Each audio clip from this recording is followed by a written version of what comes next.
Moving on to chapter 4 and our inverse trig identities. So starting with arcsine of square root of 3 over 2, let's remember really quick what the range is for these inverse trig functions. So the range for arcsine is in quadrants 1 and 4. In quadrant 4, our answers will go from negative pi halves to 0, and in quadrant 1, our answers could be angles between 0 and pi halves. Our answer will be in the first quadrant if it's positive, and it'll be a negative angle in the fourth quadrant if it's negative. Okay, so we're doing the inverse sine of square root of 3 over 2. This is positive, so this is a quadrant 1 angle. The quadrant 1 angle that gives us a sine value of square root of 3 over 2 is pi thirds. So that's our answer. We plug in a ratio, we get out an angle, just the opposite of doing an inverse. Not an inverse sine, but the opposite of doing a regular sine function where we plug in an angle and get out a ratio. Arc cosine, the range is quadrants 1 and 2. And our answers go from 0 to pi halves for positive ratios, and from pi halves to pi for negative ratios. So even if we're plugging in a negative ratio like we are here, we're going to get a positive angle value from 0 to pi. So the arc cosine of negative 1, cosine is negative 1 here at the point negative 1, 0. So the answer is simply pi. Number 8, arc tangent of 1 over square root of 3.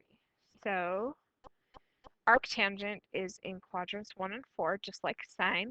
This one is positive, so that's going to be quadrant 1 from 0 to pi halves.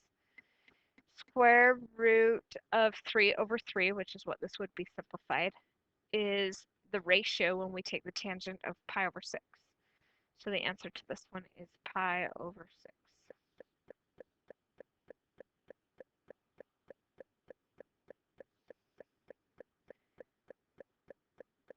Next, we have a weird decimal, so it looks like something we might need to use a calculator for. However, we do not.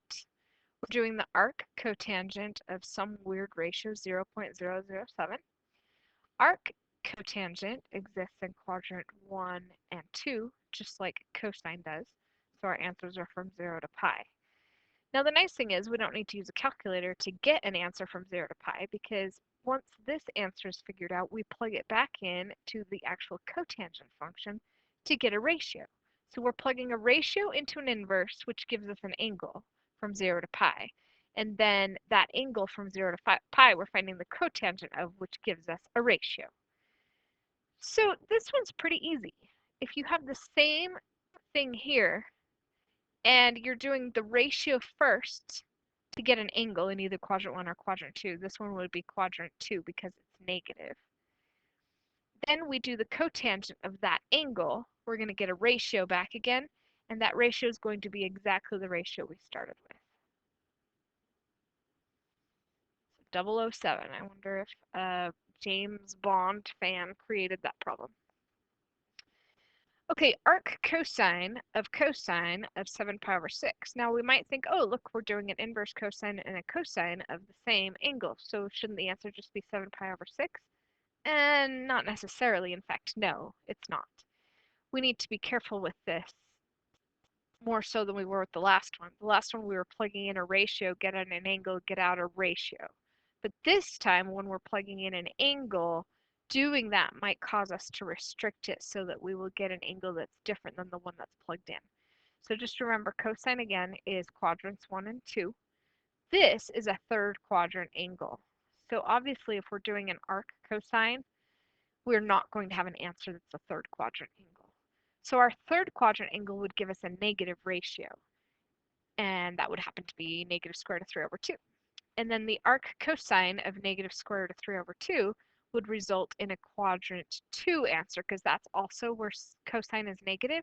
So the answer is going to be our quadrant 2 angle with the same ratio, negative square root of 3 over 2. So 5 pi over 6. Last one here, we could draw a picture and do Pythagorean theorem and all that, but the fact is we don't need to do that much work. We're dealing with cosecant and sine. And cosecant and sine are just reciprocals of each other. So if we're doing the arc sine of -3/5, that's a ratio that is going to give us an angle in the fourth quadrant.